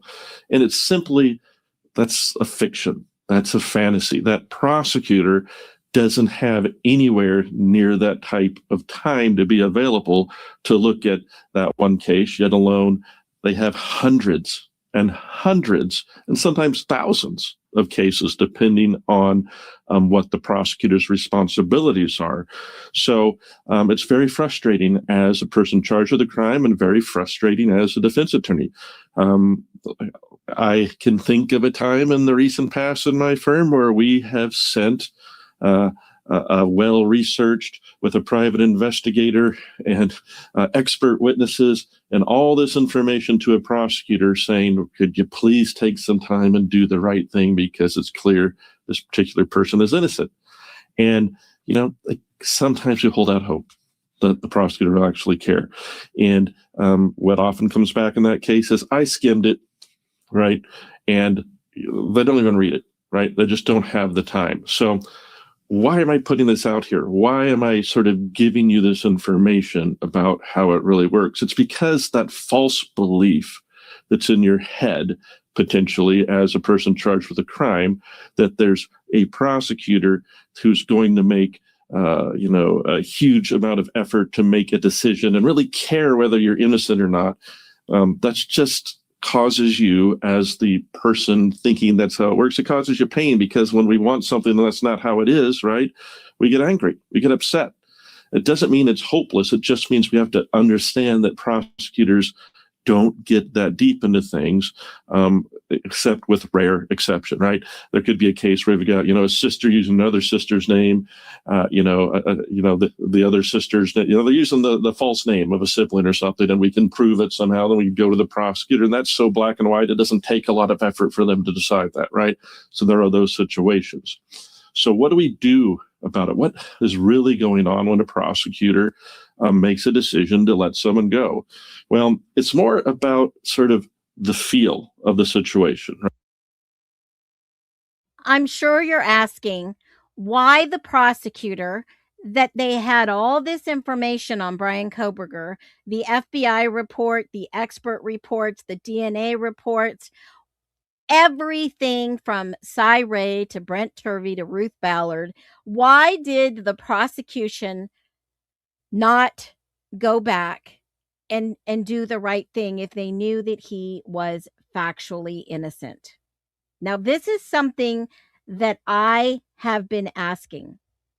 Why would they admit that they were wrong and have egg on their face in a media case that is huge? Why would they not just say, hey, we made a mistake? Why did they not do the right thing?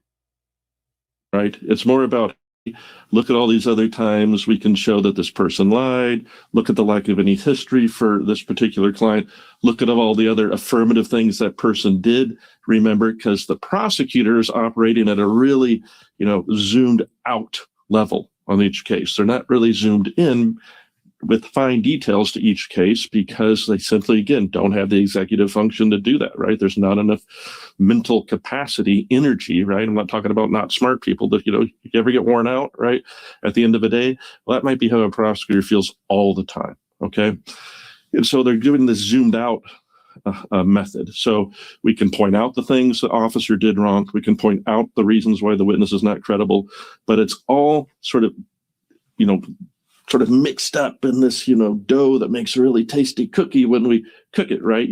When you get done, you make a peanut butter cookie, there's a whole lot of different elements that go in to that final product, but you don't really necessarily see each individual one when you're buying that cookie, but they combine together for really good taste, right? So that's how you have to think about your case. You can't just rely on, I'm innocent, right?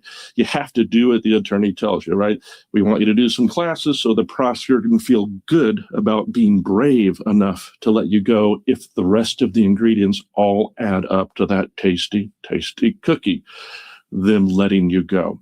So remember, innocence does matter, but the prosecutor is not deciding if you're innocent or not. The prosecutor's trying to survive their job.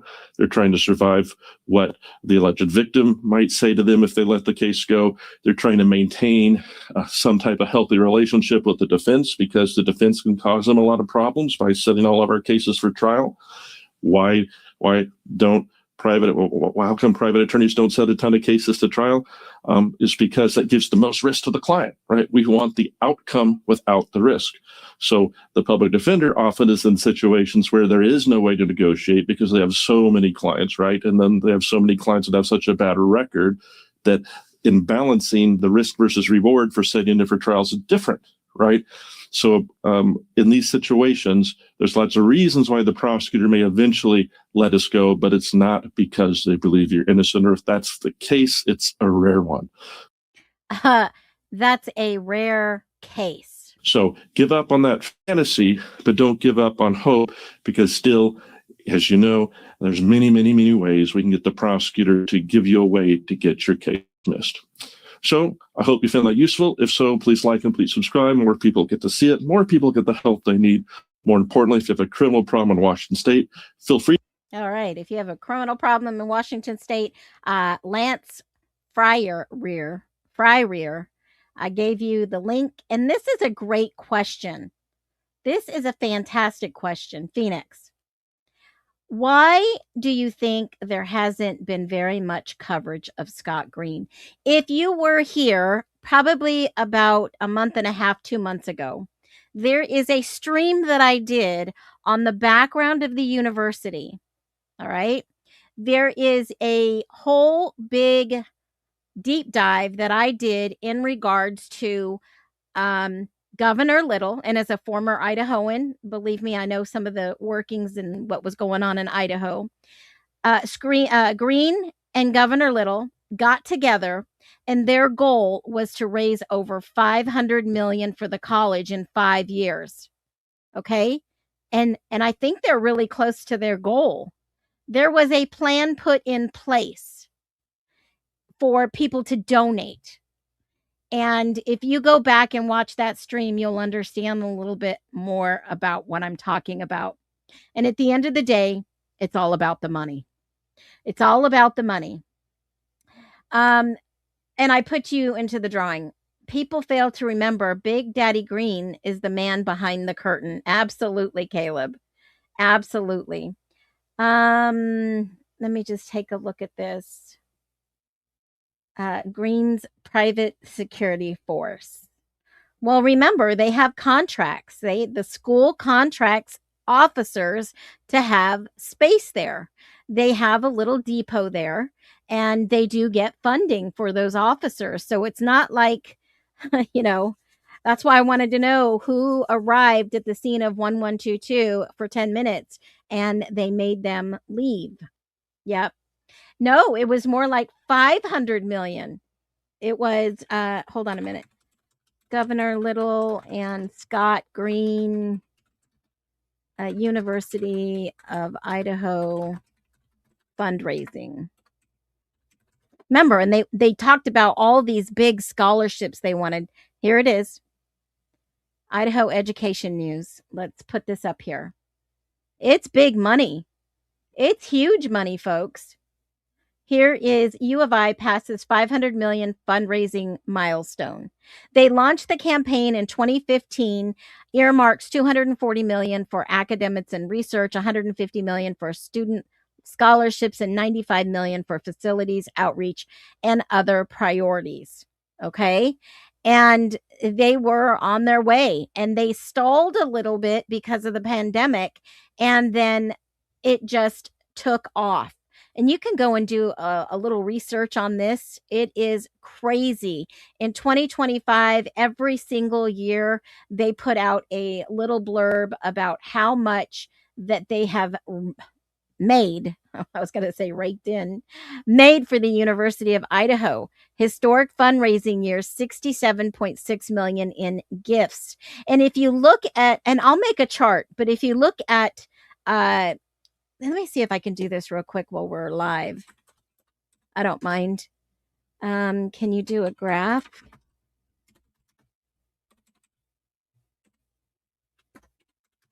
Of the University of Idaho fundraising in the last, since 20, I think they started in 2019. When did Green get there?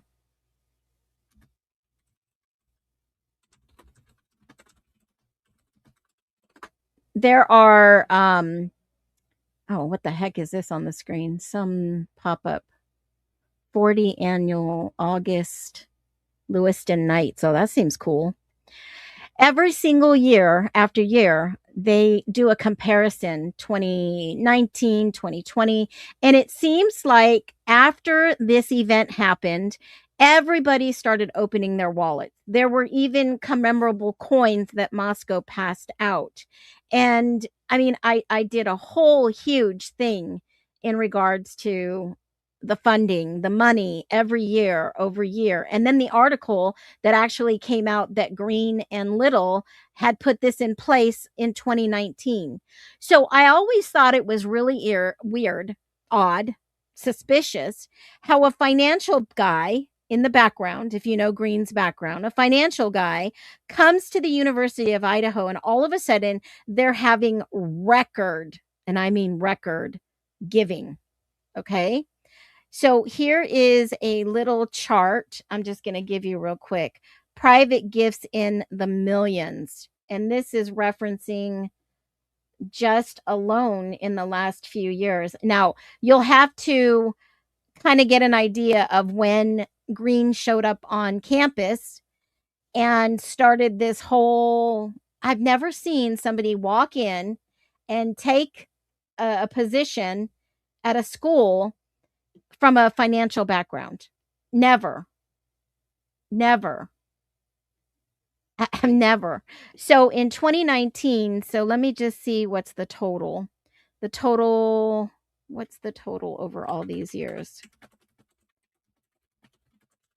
It's wild when you start looking at the money. So in 2019, it was 51. Then it went down to 49. And then in 2021, it was 54. And then all of a sudden, it just started. They raised 398 million in that short of time. And I think their goal was 500. And in the last year, they've reached that. It's wild. It's absolutely wild. And speaking of professors, we're going to go and we're going to listen to this audio real quick. I was going to save it for tomorrow, but tomorrow I am doing a 6 hour, every month we do it, 6 hour. And you know what? Let's do this. Let's go to Connor. This is shorter. We'll save that for the stream tomorrow. This is Connor's channel. You guys know that he has a repository going on. And this is Justin Nadeau interview. Let's see what we can see.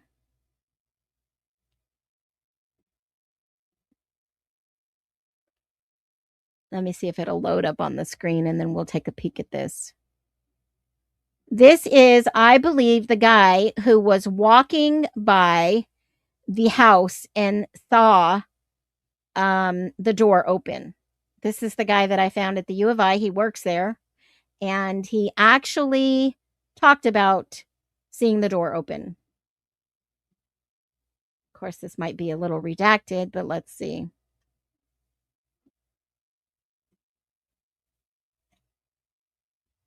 He worked in, I want to say, athletics, maybe.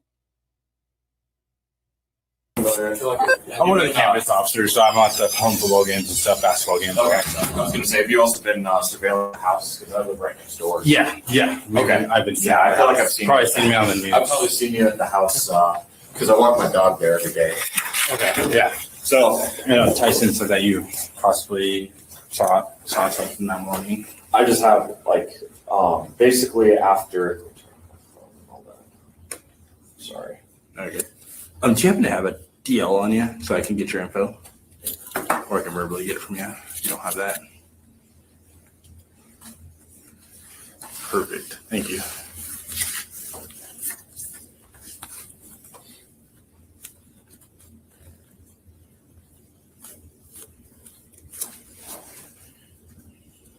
Where do you live up there?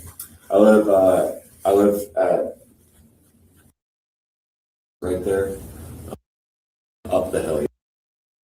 Gotcha.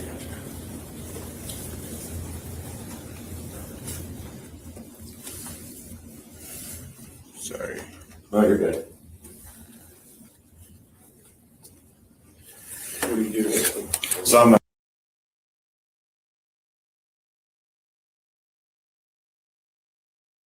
okay. That's probably where we've seen each other at. Yeah. So I know you can go ahead. I know Tyson said that you might have seen something with the back door. No, it was the front door. Okay. Basically, kind of just put two and two together after the press conference yesterday. I don't know how. I told him I don't know how much this is really going to contribute to the case and all that. I mean, it might just be something that you guys already know. Mm-hmm. I can assure you, though, that 9-10 a.m. I went to walk my dog, and I didn't think anything of it. But I saw that door wide open, that front door. The front door on the north side? Like the front door that's facing out towards campus. Okay. I guess that is north, yeah. And that was around 9 to 10 a.m. on Saturday? On Sunday morning. So that was about, give or take, 2 hours before you guys arrived on the scene. Before you guys saw anything or anything like that. I put two and two together during the press conference when I watched it last night, and I was like, man, I saw that on Sunday, and I didn't tell anybody yet. Probably should. I didn't think anything of it. Did you see anyone coming and going, or was it just open, no one around? No one around or anything like that. So if anything, it can probably assure you that it wasn't some type of burglary or anything like that. Oh my God. Yeah. But I mean, I honestly thought it was, hey, the neighbors probably had some people over. They've had parties in the past, and someone got drunk and probably left the door open. Mm-hmm. Or someone left the house and they were intoxicated and forgot to close it. I didn't go up and look. I didn't go look for anything. I didn't go try to close it. I didn't walk in that area, but you just noticed it when you're walking by. Yeah. Okay. But I told some people about it, and talked to my who's and he's like, this is something that if I was on this case, I'd want to know. Okay. Yeah. Well, I appreciate that. Awesome. And then do you happen to, you said you live at, what unit number are you in? Do you happen to have any video surveillance outside your apartment? No. Okay. I'm sorry. No, you're good. Trying to think if my neighbors do. Yeah, I think we've canvassed it pretty well. Sometimes people have cameras that we don't see though, but I think we've knocked on some doors. We're just trying to put some pieces together, but I was like, well, since you're here and you live right there, if you had cameras, that'd be awesome, but. I wish I did. No, you're good. So when you say it's open, was it like wide open or just kind of cracked open halfway? It was it was cracked. Well, like not cracked open, but it was like open. Like if you want me to demo. Yeah, can you just open this door how you saw it? I know it pushes in, but. So it was wide open, okay. Like, yeah, I don't know what cracked open versus wide open. It is. And that was between 9 and 10 a.m. on Sunday. Or like 9, probably like between 9 and 11. When I came back, it was still open. Okay. When did you come back? Well, so when I walk my dog on Sundays, it was about an hour walk. We leave the parking lot, go down that hill, take a left, go all the way down. I went all the way down King Road instead of down those steps to get to that field. So I went all the way down King Road, took a right on Taylor right there, and then get on that walkway right across from Sigma Chi House right there, and then basically went down to whatever road Tarby Hall is on.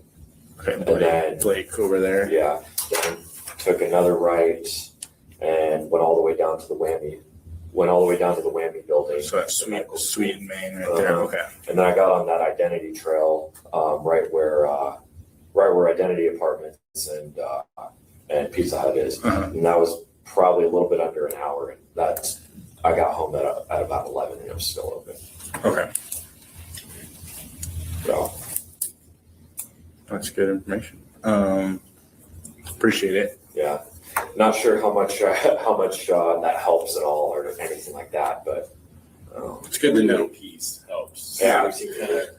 Putting the pieces together is what we're trying to do. We're still sitting on the house, as you probably know, because you live right there. So yeah, we're still trying to collect. Okay, if he knew the door was open, and by the way, how old is this guy? Is he like middle-aged? If he knew the door was open, okay, let's logically think about this. The door had a key lock. How was the door able to just stay open? Did they not have some way for the door to automatically close on its own? Or did you have to really close the door, shut it? Because if you think about this, how could Dylan and Bethany not know the door was open? 28 degrees at night. Wouldn't that house be freaking freezing with that door open? If the door had been open, say 3 o'clock, 4 o'clock, 5 o'clock, 6, 7, 8, 9, 10, 11, 12, wouldn't it be freezing? DM was hoping they would come and find the scene. Well, didn't Hunter come over and find the scene? I mean, think about it. I'll get to your questions in 1 second. Let's finish listening to this. It only has a few minutes. Evidence and stuff, so that does help us. So I can let our guys know and see if there's anything that they might try to look in that area. I'll keep my eye out for cameras or anything like that. It's not very well. I mean, it's a pretty old, behind the times building. Not to downplay the apartment or anything like that. But No, they've definitely been there for a while. It's a college students, or a lot of college students live in there, so not a lot of people have cameras and stuff. We get that, but I know our guys, like I said, they went and looked to see if they could physically see cameras. Then if they did, they'd go knock on doors. But I just was like, well, maybe you have one. Some people have ones where they're positioned where we can't see them from the outside, but maybe they could still have cameras. That's why I thought I'd ask. Yeah, I wish I did. No, you're good, man. I appreciate it. Do you have any questions for us? Do you guys need something written, or are you guys good? No, I think we're good. Fair enough. If I do, I can contact you. Let me get a phone number for you. All right, so that was Justin Nadeau, just a short clip over at Connors. I'll drop the link. Give him some love. You guys have been awesome about the repository they're building over there. And that was the interview on 11/17/22. Now, something that crossed my mind when watching that interview, talking about demeanor, posture. Why are they seriously blocking out this adult's face, right? Why are they blocking out his face? Very, very interesting. Here is the chart for you all, and that was on average about a 7-year average of about $56 million a year in giving. And I will get you the article for green. And one thing for sure that I'm going to answer is your questions. Phoenix, Wade Wilson had crowdfunding and a GoFundMe while he was in prison for murder for a defense team. Why couldn't Brian do that too? Because when you do GoFundMe, I don't know why they did it for Wade Wilson. I've never heard of that. But I do know that for criminals, they cannot have any crowdfunding. So somebody within his family or outside of his family did a GoFundMe. Did they specify what it was for? Let me go do a dig, and I'll go to the Wayback Machine and the GoFundMe. And I want to see if there was actually a fundraiser for Wade Wilson. Let me just go back to the Go Get Funding. And there was a 2,900 raised here. And let me just see what else is out there. Sandra Wilson, woman donates $24K for Wade Wilson. There was a donation. There was a donation from a woman for $24K. There was another fund campaign that raised $70,000 among 370 donors. And it looks like there was another anonymous donor that gave $10,000. And, we all know that he was guilty. I don't know who else raised any other money. There's a $2,000 one. Here's another one. So yeah, if you're going to raise any money for anyone for any reason, especially criminal proceedings, somebody who's in jail, you want to have an attorney that agrees to establish a legal trust. And there is another one that I found, a fundraiser. You want to have a legal trust. It protects everyone involved. The attorney must make a legal trust. That legal trust is funded by whoever wants to give, and that legal trust is audited, and it is a legal, that means that everything that is raised will go to legal funds. Everything. All right. So I want to be very clear. We have never done any fundraising. We have never asked for GoFundMe money. We have never donated for anything to the Brian Koberger via the website. Anything donated via the website is to keep that website up. Okay. And that website will be featured over at Justice for All. That website will be featured in the news article that's being printed. So many people will begin understanding that there is a website to go and look at the documents that maybe people don't have access to. And it's a very quick, simple process. All right. So Justice for All will be featured in the news article. So that is a great question. And I have educated many here about all the scams on the internet. Please do not fall for any scam. If you have it in your heart to donate for somebody that needs diapers or food or rent or anything of that nature, go for it out of the kindness of your heart. We are not asking for any money here. Okay? Whoever started that rumor, shame on you. I hope your mouths don't burn or no herpes pop out of your mouths. I'm just saying. Karma's a bitch. You start lying about people, I sure hope that something happens to you. I'm just saying.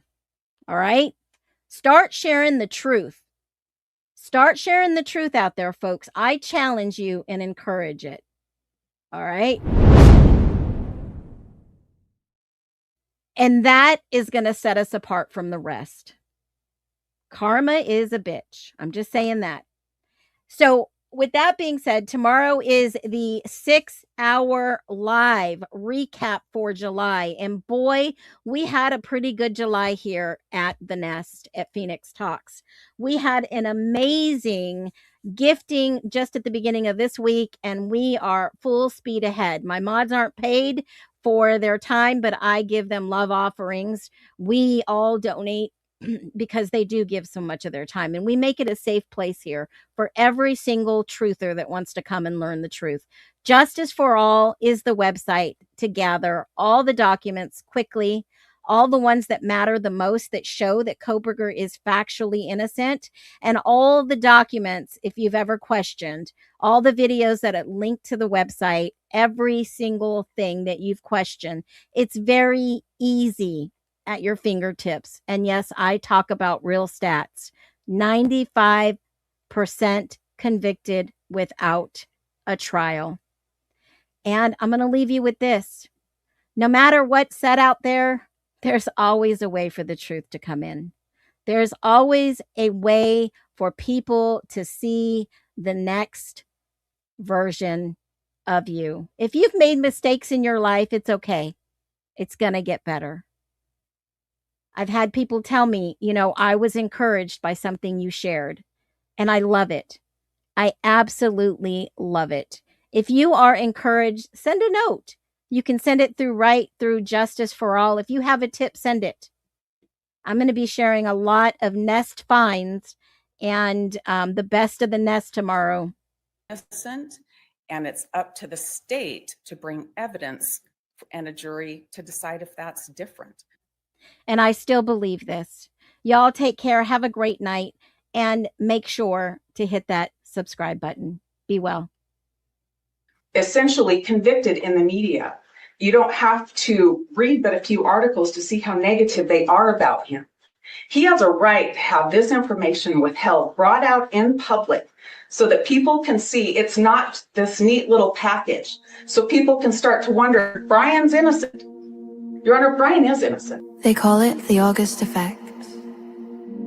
A quiet pull, a heart's compass, finding its gravitation. A promise whispered to the future.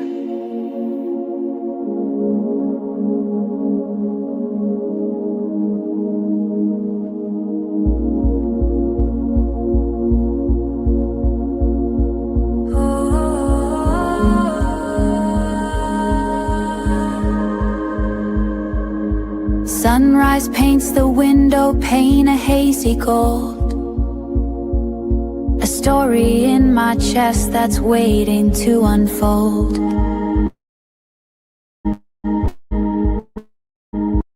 You used to trace the lines of maps I'd never grows from deep within. Letting go of every anchor, every chain, washing off the dust in cool September rain.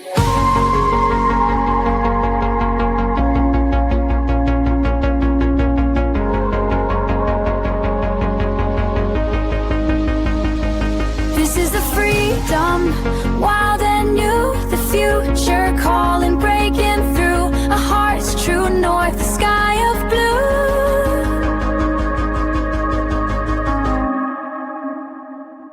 This is the promise coming true.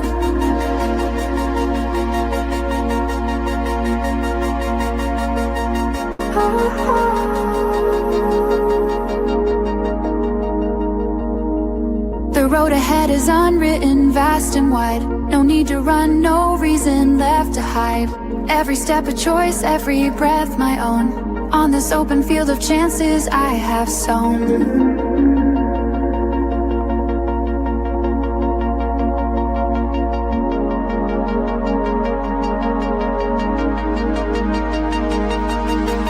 This is the freedom loud and new, the future calling, breaking through. A heart's true north, a sky of blue. This is a prominent truth.